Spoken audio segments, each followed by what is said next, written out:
Namaste everyone. Today I am going to make you known about the topic Darlington pair amplifier, which is the subtopic of the chapter multi-stage amplifier. Let's start our topic. Darlington pair amplifier होइन। सबभन्दा पहिले amplifier के हो त त्यो बुझ्नु जरुरी छ होइन। एम्प्लिफायर भनिन्छ amplifier is supposed to amplify power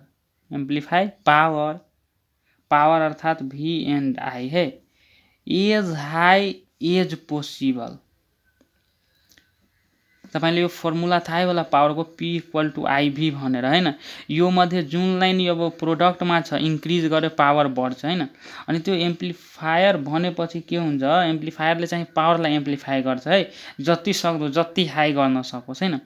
अनि यो एउटा अब यसको यो एम्प्लिफायर त एम्प्लिफायर यो छँदैछ, तर यसको नाम चाहिँ यो डार्लिङटन पेयर यस्तो स्पेसिफिक नाम किन आयो होला त हैन। यस्तो मनमा एउटा क्वेशन आइरहेछ।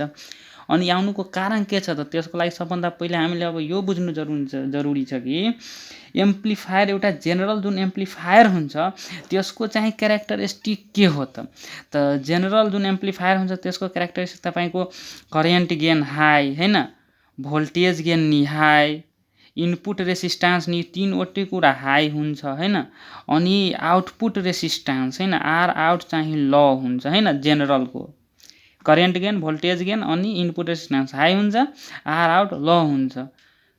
तर यदि हामी डार्लिङटन पेयर एम्प्लिफायरको हेर्ने हो भने, यसको क्यारेक्टरिस्टिकमा जाने हो भने डार्लिङटन पेयर एम्प्लिफायरको भने यसमा तपाईको करेन्ट गेन, भोल्टेज गेन अनि इनपुट रेसिस्टेन्स चाहिँ यसको भेरी हाई हुन्छ क्या।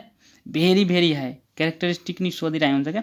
भेरी हाई हुन्छ यी तीनवटा कुरा।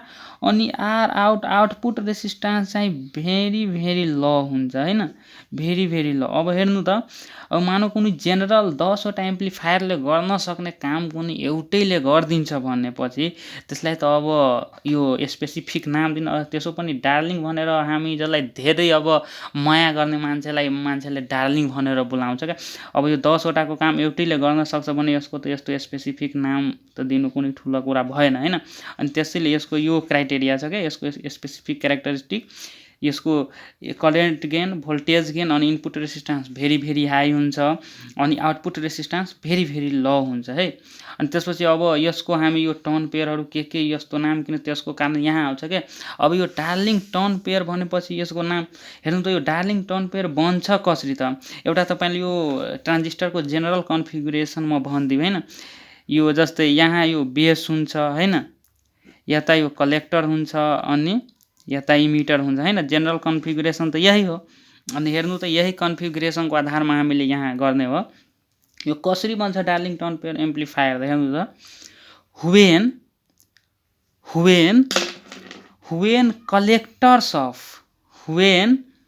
collectors of two BJT are tied together and emitter of one transistor is हैन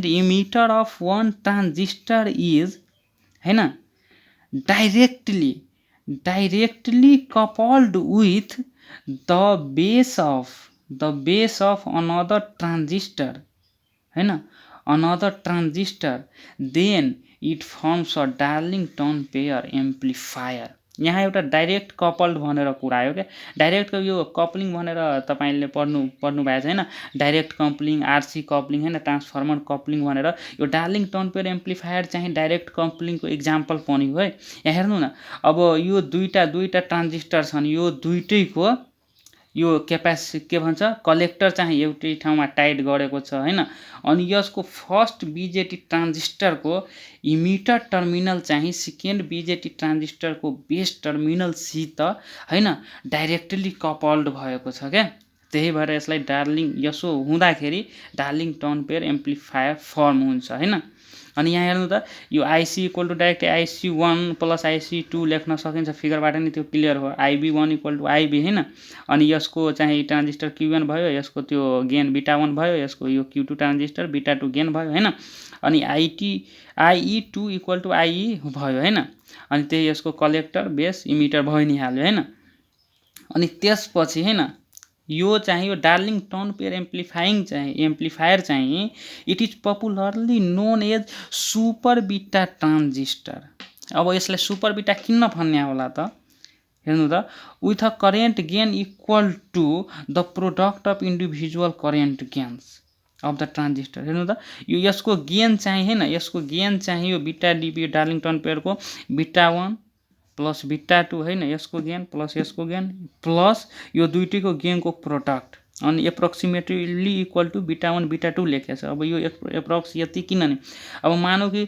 β1 तपाईको 100 अनि β2 नि 100 छ ठीक छ अनि यसलाई गर्दाखेरि यो β1 प्लस β2 गर्दाखेरि 200 आयो हैन अनि प्रोडक्टमा गर्दा त यो डाइरेक्टली 10,000 आयो अब यो 10,200 बाट 200 खासै हटाइदिए खासै फरक पार्दिन के त्यही भएर एप्रोक्स यसलाई β1 β2 नि भनिन्छ हैन क्यारेक्टरिस्टिक मैले पहिला नि भनिदिए हैन AI AB सबै भेरी हाई हुन्छ हैन अनि इनपुट इम्पेडान्स नि भेरी हाई अनि आउटपुट इम्पेडान्स भेरी लो हुन्छ भनेर हैन अनि त्यसपछि यो त डाइरेक्टली तपाईको 7 to 8 मार्कमा सोधिने क्वेशन हैन अब यो यसको त्यही गेन त्यसपछि यसको इनपुट रेजिस्टेन्स हैन अनि RE त्यसको एक्सप्रेसन निकाल्न सोधिरहेको हुन्छ के अनि कुनै पनि कुराको चाहिँ एक्सप्रेसन निकाल्न सोध्दाखेरि तपाईलाई सबभन्दा पहिले त्यसको फाइनल रिजल्ट थाहा हुनै पर्छ के किनभने तपाईलाई फाइनल रिजल्ट थाहा भएपछि बल्ल तपाईले जति स्टेप त्यसको तोर्नु हुन्छ नि सोल्भ गर्नु हुन्छ नि त्यो प्रब्लमको अनि त्यति तपाई आफ्नो डेस्टिनेसनको नजिक जाँदै गर्नुहुन्छ के त्यही भएर अब जस्तै हामीलाई यो करेन्ट गेनको लागि हैन यो डार्लिंगटन पेयरको करेन्ट गेनको लागि हैन त्यो एक्सप्रेसन निकाल्नु छ भनेपछि यसको फाइनल एक्सप्रेसन त हामीलाई थाहै छ हैन β1 प्लस β2 β1 β2 या एप्रोक्स इक्वल टु β1 β2 यो ल्याउनु पर्ने छ हामीलाई हैन मजाले ल्याउ अब यसको करेन्ट गेनको लागि हेर्नु हामीसँग एक्सप्रेसन छ फिगरबाट हामी हेर्न सक्छौ फिगरबाट IC equal to IC1 plus IC2 त छ हैन फिगरमा यहाँ छ नि अनि यहाँबाट डाइरेक्टली मैले के गरे भनेदेखि हैन IC1 अब IC1 लाई मैले β1 IB1 लेख्न पाए हैन त्यसैगरी IC2 लाई β2 IB2 नि लेख्न पाए किनभने IC equal to beta IB यो हामीले ED मा पढेको फर्मुला नि यो धेरै युजफुल छ के हैन त्यो IC equal to beta IB formula use गरे यहाँ हैन अनि β1 भइ नि हाल्यो IB1 ठिकै छ β2 अनि यो बीटा IB2 भनेपछि यो फिगरबाट हेर्नु त IB2 लाई IE1 लेख्न पाइन्छ हैन पाइन्छ मैले IE1 लेखे यसलाई ठीक छ अनि यो β1 IB1 प्लस यो β2 IE1 लाई IE तपाईको IE इक्वल टु के हुन्छ भनेदेखि IB प्लस IC हुन्छ हैन अनि यसलाई सोल्भ गर्दाखेरि IE equal to beta plus 1 IB1 हुन्छ हैन अनि बीटा प्लस 1 IB1 भयो ठीक छ अनि यसलाई सोल्भ गर्दा β1 IB1 लाई IB लेख्न पायो हैन β1 यो त β1 छ हैन β1 β2 IB1 लाई IB लेखे मैले अनि हैन अनि त्यसपछि यो β2 IB भयो हैन यहाँबाट हेर्नु त IB मैले के भन्छ कमन लिए सबैबाट हैन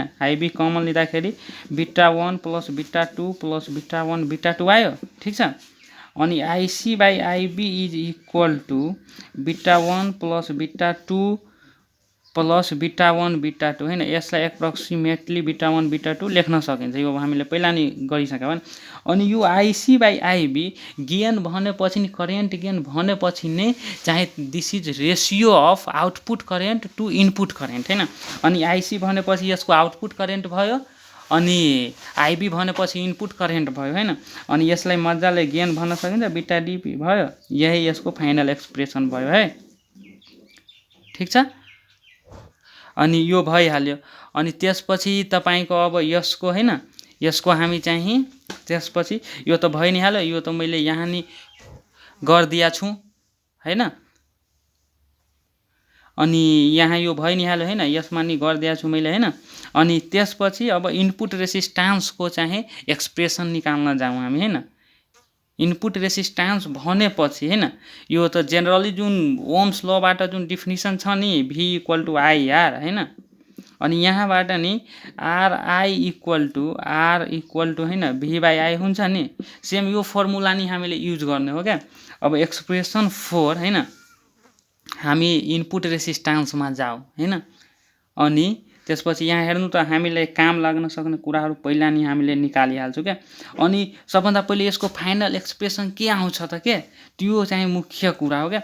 अनि यसको तपाईँको फाइनल एक्सप्रेसन यसको हैन, यो डार्लिङटन पेयरको के हुन्छ भनेदेखि बीटा डीपी हैन 2 बीटा डीपी RE2, अर्थात् यसको फाइनल एक्सप्रेसनमा चाहिँ RE1 छैन है।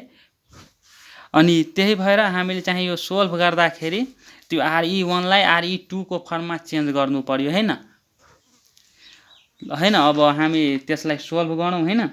अनि यो बीटा डीपी भनेपछि बीटा 1 बीटा 2 आयो हैन। अनि त्यसपछि हेर्नु त यसलाई सोल्भ गरौँ अब हामी हैन। यसको केही पछि काम लाग्ने कुराहरू हामी निकालिहाल्छौँ है। जस्तै IE2 तपाईँ बीटा 2 हैन IB2 लेख्न सकिन्छ। अनि बीटा 2 भइ नै हाल्यो, IB2 लाई फिगरबाट IE1 नि लेख्न सकिन्छ हैन, किनभने यसको यहाँ IB2 = IE1 लेख्न सकिन्छ हैन।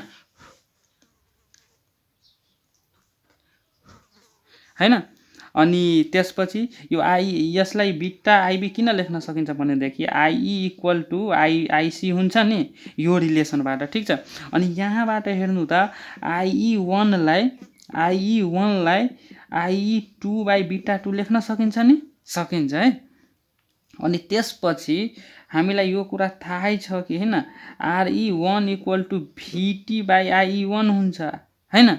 यो VT भनेपछि VT को फिक्सै भ्यालु हुन्छ क्या 0.06026 V/IE1 हैन। अनि IE1 यो भ्यालु राख्दाखेरि हेर्नु त 0.026, अनि IE2/बीटा 2 गर्दाखेरि बीटा 2/IE2 आउँछ हैन। अनि यो VT भनेपछि यो थर्मल भोल्टेज हो क्या, थर्मल भोल्टेज। VT = त्यसको फर्मुला हुन्छ KT/Q। यसलाई सोल्भ गर्दा हैन यो जेनरल कन्डिसनमा 25 डिग्री 25 डिग्री सेल्सियसमा अनि त्यो 0.026 भोल्ट आउँछ है, ठीक छ। अनि यहाँबाट हेर्नु त RE1 = यो बीटा 2 लाई बाहिर गरौँ हामी 0.026/IE2 हैन। अब यसलाई बीटा 2 अनि VT/IE2 लाई RE2 लेख्न सकिन्छ। अर्थात् RE1 लाई हामीले बीटा 2 RE2 मा व्यक्त गर्यौं के। अर्थात् हामीले सोल्भ गर्दाखेरि त्यो RE1 लाई RE2 को रूपमा यसरी लेख्न सकिन्छ हैन। अनि अब हामी बाइ डेफिनिसन जाने हो भने नाउ बाइ डेफिनिसन है, बाइ डेफिनिसन जाने हो भने हैन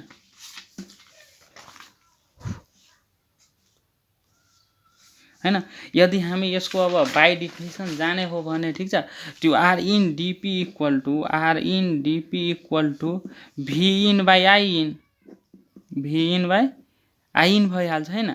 अनि अब तपाईको यो हैन यसपछिको यो हामीले गर्नुपर्ने काम चाहिँ के छ भनेदेखि हैन यो त्यो RE मोडललाई मैले एउटा सिम्प्लिफाइड फर्ममा मेन चाहिँ यहाँ यो KVL युज गर्न हैन त्यो RIN DP निकाल्नको लागि सिम्प्लिफाइड फर्ममा लेखे हैन।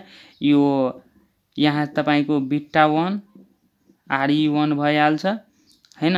अनि त्यसपछि यो सेकेन्ड ट्रान्जिस्टरमा हैन यहाँ बीटा 2 RE2 भइहाल्छ हाम्रो हैन। यो कसरी आयो भनेर म अहिले नि तपाईलाई भन्छु। यहाँ हेर्नु त IN = IB1 हुन्छ हैन, IB1। अनि यो इमिटर वालामा IB2 = IE1 हुन्छ हैन, यो IB1 हो है। अब यो कसरी आयो भनेर यो RE मोडल तपाईलाई थाहै छ के, यो हामीले त कमन इमिटरमा गरेको नि। अनि बेस टर्मिनलबाट यो आउँछ नि बीटा RE, ठीक छ। अनि यो आयो अनि त्यसपछि तपाईको यता गइहाल्छ हैन यो RE मोडल के ठ्याक्कै। अनि यो बीटा IB भइहाल्छ अनि यताबाट कलेक्टर टर्मिनलमा यहाँ इमिटर टर्मिनलमा आइहाल्छ, ठीक छ।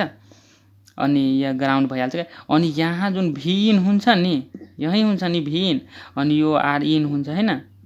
अनि यही के यसैलाई मैले सिम्प्लिफाइड फर्ममा यति मात्रै लेखेको के इनपुट साइडलाई हेर्नु त, यो भिनलाई भिन लेखे हैन, अनि बिटा आरईलाई फर्स्ट ट्रान्जिस्टरको लागि बिटा 1 आरई 1 लेखेको, ठीक छ। अनि सेकेन्डको लागि बिटा 2 आरई 2, अनि यो सेकेन्डको लागि आईबी 2 त आईई 1 छ हाम्रो हैन, अनि त्यही लेखेको के। अनि यो फिगरमा अब हामी केभिएल लगाउँछ के, केभिएल लगाउँदाखेरि हैन, एप्लाइङ केभिएल वी गेट, यसमा केभिएल लगाउँदाखेरि हेर्नु त भिइन इक्वल टु के भइहाल्छ, आईबी1 बिटा 1 आरई1 प्लस यो आईई1 बिटा 2 आरई2, ठीक छ। अनि यहाँ हेर्नु त आईबी1 लाई त आईबी अहिले राखो त्यसै ठीक छ हैन, अनि बिटा 1 आरई1 लाई अहिले त्यस्तै राखो, पहिला उता गरिहाल्नु हैन। आईई1 लाई हैन, आईई1 लाई हामीले चाहिँ हैन यो लेख्न मिल्छ, आईई इक्वल टु त आईसी हुन्छ हैन, यो कुरा थाहै छ हैन, एप्रोक्स हुन्छ नि।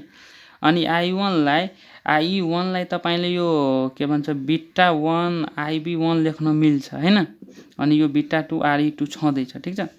अनि यसलाई हेर्नु त आईबी1 लाई मैले आईबी लेखे, त्यो त फिगरबाट क्लियरै छ हैन, अनि बिटा 1, अनि आरई1 लाई हाम्रो यो इक्वेसन 1 बाट हैन यता छ, यो बिटा 2 आरई2 लेख्न पाइन्छ हैन, यसलाई बिटा 2 आरई2 लेख्न पाइन्छ यो आरई1 लाई इक्वेसन 1 बाट। अनि यो बिटा 1 भइ नै हाल्यो, आईबी बिटा 2 आरई2, ठीक छ। यो किनभने आरई1 इक्वल टु बिटा 2 आरई2 छँदैछ है। अनि त्यसपछि हेर्नु त यहाँबाट सबैबाट मैले आईबी कमन लिए है, अनि भिइन बाई आईबी भइहाल्यो तपाईको, यहाँ नि भिइन बाई आईबी भनेकै त आईइन हो नि, अनि यो नि तपाईको आरइन भइहाल्यो, आरइन डीपी। अनि यता हेर्नु त बिटा 1 के बाँकी रहिहाल्छ, बिटा 1 बिटा 2 आरई2 प्लस यसमा नि बिटा 1 बिटा 2 आरई2, यसलाई 2 बिटा 1 बिटा 2 आरई2 भन्न सकिन्छ। 2 बिटा 1 बिटा 2 भनेको त बिटा डीपी हो नि हैन, अनि आरई2 यही हाम्रो आरइन डीपी को फाइनल एक्सप्रेसन हुन्छ क्या, 2 बिटा डीपी आरई2, ठीक छ भयो हैन, यो यसको फाइनल एक्सप्रेसन, ठीक छ। यसमा आरई1 आएन है, 2 बिटा डीपी अर्थात 2 बिटा 1 बिटा 2 आरई2 आयो, ठीक छ। यो नि मैले हैन यसमा त गरिदिएकै छु हैन, अनि मेन चाहिँ त्यो कसरी आयो भनेर त्यो बुझ्नको लागि अनि के भन्न खोजेँ मैले, यो आरई भनेर हैन धेरै युज भयो, यो आरई वास्तवमा के हो भनेर म लास्टमा त्यो भनिदिन्छु तपाईहरुलाई है। अनि त्यसपछि एउटा लास्ट एक्सप्रेसन त्यो आरई हैन, यो डार्लिंगटन पेयरको आरई डीपी को यसको एक्सप्रेसन के हुन्छ भनेदेखि अब हेर्नु त, यो जेनरली हामीले उता पढ्दाखेरि हैन यो सबैको जनरल एक्सप्रेसन अफ आरइन हैन, त्यो कमन इमिटर कमन कलेक्टर कन्फिगरेसनहरुको लागि हेर्नु त आरइन इक्वल टु बिटा आरई भनेर हुन्थ्यो हैन। त्यसैगरी यदि 4 यदि डार्लिंगटन पेयरको लागि हामीले गर्ने हो भने आरइन DP is equal to beta DP आरई हैन, डीपी भइहाल्छ। अनि आरइन डीपी भनेको त हामीलाई फर्मुला थाहै छ नि, 2 बिटा डीपी आरई2 is equal to beta DP RE DP भइहाल्यो हैन। अनि बिटा डीपी गयो, then RE DP is equal to 2 आरई2 आयो हैन। यो आरई डीपी डार्लिंगटन पेयरको आरई को यो एक्सप्रेसन आइहाल्यो हैन। अनि आरई डार्लिंगटन पेयरको आरई को 2 आरई2 हैन, अनि तपाईको गेन चाहिँ त्यही बिटा 1 बिटा 2 भइहाल्यो, अनि इनपुट रेजिस्टेन्स चाहिँ 2 बिटा 1 बिटा 2 आरई2 भइहाल्यो है। यही यतिसम्म सोध्छ हैन, 8 मार्कमा सोध्छ हैन।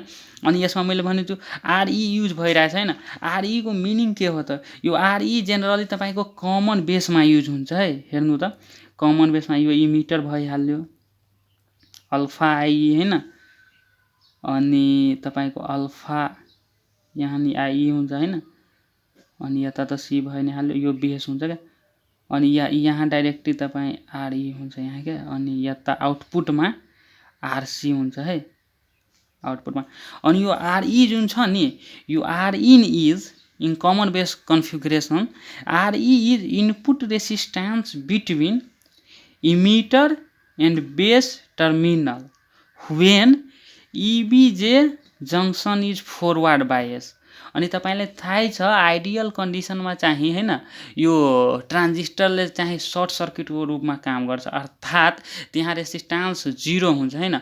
अनि प्र्याक्टिकल सर्किटमा गयो भने रेसिस्टेन्स धेरै कम हुन्छ, त्यही भएर आरई को भेल्यु धेरै कम हुन्छ। त्यसै गरी यो साइडमा के आरसी भनेर आउँछ हैन। त यो पहिला नि तपाईँहरूले सुरुकै कुरा हो यो हैन, पढिसक्नु भएको छ।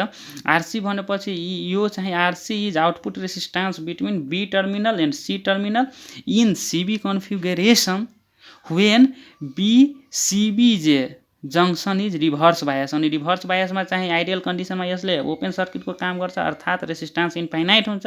त्यही भएर यसको आरसीको भेल्यु भेरी भेरी हाई हुन्छ के, मेगा ओहममा हुन्छ। अनि यो आरईको भेल्यु फ्यु ओहममा हुन्छ के, 10 to 20 यस्तै ओहमको रेन्जमा हुन्छ हैन। अनि यसको त मेगा ओहममा हुन्छ, त्यही आरई यही हो क्या। यही तपाईँको डार्लिङटन पेयरको फाइनल एक्सप्रेसनहरू थियो हैन। यो नि धेरै सोधिरहेको क्वेसन हो हैन। अनि त्यही भएर पहिला यो नि गराइदिए हैन। हेर्नुभएकोमा धेरै धेरै धन्यवाद। अहिलेसम्म तपाईँले यदि मेरो च्यानल सब्सक्राइब गर्नुभएको छैन भने कृपया सब्सक्राइब गरिदिनु होला, ताकि मैले बनाएको भिडियोहरू तपाईँनिर सबभन्दा पहिले पुगोस्। अनि यो इसीमा इलेक्ट्रोनिक सर्किटमा तपाईँले कुनै च्याप्टरको कुनै पनि टपिकमा यदि समस्या छ भने तपाईँ यहाँ कमेन्ट बक्समा अवश्य लेखिदिनु होला, ताकि म पहिला तपाईँको समस्या भएको च्याप्टरको नि सोल्भ गरिदिउँ है। Thanks for watching, thank you.